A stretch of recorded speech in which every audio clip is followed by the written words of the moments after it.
96.7 KCAL. Rocks, here we go with some sports, man. We can't wait as it gets closer and closer. We got to talk to our guy, Pep. What's going on, Pep? Hey, good morning, guys. We're talking about the largest sporting event with fans thus far, and give it to NASCAR. NASCAR gets that award because they're saying about 20,000 people at the NASCAR All-Star race at Bristol Motor Speedway, which is the state of Tennessee, last night. It was very wild to see that many people out and about for the first time in months. And they said specifically they went to Tennessee because they were going to let them sell up to 30,000 tickets, I think is what they were going to let them sell. And that's a lot of people, and that's a big number. But when you consider that speedway holds like 130, 140,000 people, Right. 20,000 you can put in there, you can social distance, you don't have to be right on top of somebody else. So like it sounds like a big number, but when you know how big this place actually is, you can squeeze a lot of people in there and still have a lot of wiggle room. I like it. So NASCAR, first one out the gate to put fans in the stands and in that capacity so big. So we've got a lot more to get to. Some funny NBA stuff, to be honest. The NFL making moves as well. It's all brought to you by Matheson Gas. They are the gas professionals. You guys know the drill. There's 3 locations across the Inland Empire. So if you need gas for your home, your business in the Inland Empire, they can hook it up. That is Matheson Gas, the gas professionals. Visit them online, mathesongas.com. Check out their services, check out what they offer, and then you can visit one of the 3 locations in Rancho Cucamonga, Fontana, or Riverside. That is Matheson Gas. Now, the NBA guys, we know they are inside the bubble right now, right? And you go inside the bubble and you do not come out. Even if you order food, you can't come out. Nothing brings you out of the bubble. Oh, one of your Kings players. Yes. That is the idea. You're supposed to stay in. Yeah, Patrick, you have to stay in. Even if you order some delicious food from your favorite takeout, you cannot go out and pay the driver and bring it back in the bubble. You can't do it. The Kings center is now having to quarantine for 10 days because he accidentally crossed over the imaginary line to grab his fast food. We haven't heard what fast food yet, though. That's the big detail we're all waiting to find out. Which is the best part for sure, is theorizing what you would burst the bubble to get. Yeah, Rashawn Holmes of My Kings. Yeah, I'm curious too, 40. Like, what was so good? Like, what food did he order? He just couldn't stand it. He had to go out. And I know it was probably just a brain fart. He just probably went out there and didn't think about it, but still. Now, one of the other things that the NBA is bringing up is a couple of weeks ago, me and Patrick, we talked to Kenny the Jet Smith. Yes. He talked about his basketball camps going on. One of the coaches he has, Victor Oladipo, who at the time we were hearing was sitting out of the bubble. Now he's in the bubble, suspected to play. They're thinking it's because if he sits out, he loses out on like $3 million this year. You got to get that money, Pep. Yeah, money talks, right? If they, because like baseball, like is guaranteed money, right? You sign these contracts and you get so much money. But like some of these other sports, if they're going to take away your paycheck, like if they say, hey, if you don't play, like there's nothing coming your way. You have to do the work to get that paycheck. So his knee felt a lot better when they're like, you're going to lose $3 million. Yeah, that is true. Speaking of bursting the bubble, too, this does give the NBA kind of an opportunity to be like, hey, this is serious. No going for your McNuggets or whatever the hell, your Frosty, whatever you went for. Let's hold off on judgment until we know what the food was. It might have been worth it. I'm going with Frosty. I'm going with the Frosty, guys. Hey, and speaking of that, guys, there is a snitch line. I don't know what they officially call it for the NBA. So, like, if you're a player inside the bubble and you see another player go outside of it, you can call and turn them in. And in fact, Doc Rivers, the head coach of the Clippers, was joking that he has already called in LeBron James. He's got a list of people he's going to call in. He was joking, but obviously he wants to call in the star players that the Clippers would play.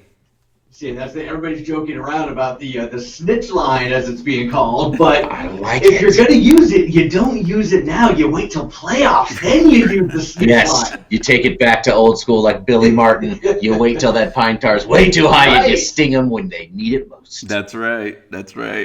In Doc Rivers' case, at least it was just a joke when he was saying LeBron. But it really does exist, and players can really turn in each other if they break the bubble. So the players have been doing like players meetings and Zooms and stuff like that, and the big thing they're doing is, hey, nobody's going to use this damn thing, right?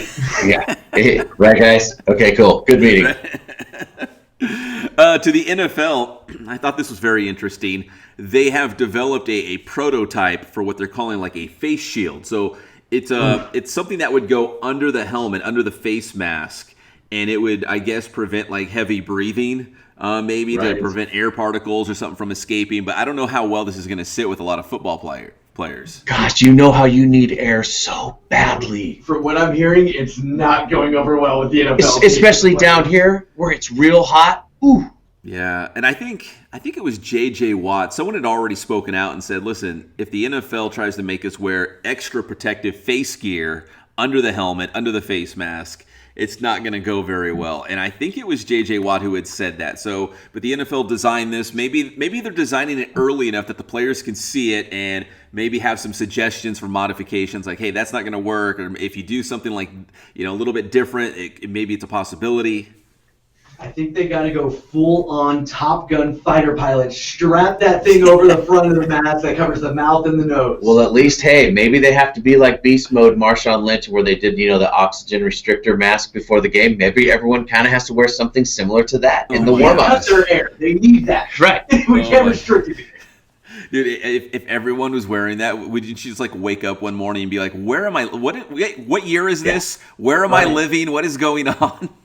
Zombie 2020. Dude, yeah. No kidding, man. No kidding. So that's the latest from NFL. Major League Baseball, they got inter-squad games going on. In fact, I watched the Dodgers inter-squad game live on YouTube last night. So there's baseball if you want to find it. It's out there. You can watch it. Yep. How can we move on to baseball when we were pretty much assured yesterday that Dak Prescott will not be a Cowboy in the future? Yeah, and he...